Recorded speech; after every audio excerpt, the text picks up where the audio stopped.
Novetic publie aujourd'hui les chiffres de l'investissement responsable français. Son centre de recherche enregistre une nouvelle fois une progression spectaculaire, près de 30%. On a aujourd'hui 750 milliards d'euros d'investissement responsable en France. Mais jusqu'où fait-il la différence? Jusqu'où flèche-t-il les investissements vers les entreprises les mieux disantes réellement en termes environnemental et social, au-delà de leur performance économique? Quel est son impact sur la composition des portefeuilles? Pour répondre à ces questions, le centre de recherche de Novetic a pour la première fois présenté ces chiffres en analysant la mesure et en mesurant l'impact des démarches d'investissement responsable sur les choix de gestion, sur les portefeuilles.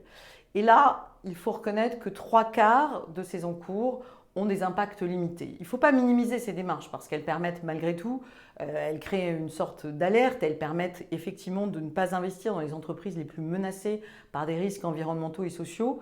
Mais l'ISR de conviction, celui qui aboutit à des portefeuilles réellement différents, celui qui va jusqu'au bout de la logique en utilisant l'analyse ESG de façon très discriminante, celui-là ne représente que 7% des encours, soit 54 milliards d'euros.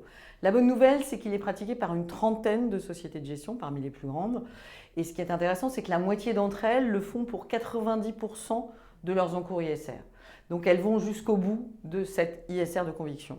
Mais finalement, pour que l'investissement responsable tienne sa promesse, c'est-à-dire qu'il donne un objectif clair et lisible à l'investisseur final et qui lui permette de mesurer quelle est la valeur ajoutée qu'il contribue à créer en termes environnemental et social, il va devoir un peu changer d'échelle et effectivement probablement lâcher la rampe des grands indices boursiers traditionnels pour aller vers d'autres types de mesures, celle de l'empreinte carbone des portefeuilles, celle de la création d'emplois, bref, mesurer tout autant que la performance financière l'impact environnemental et social de ces placements.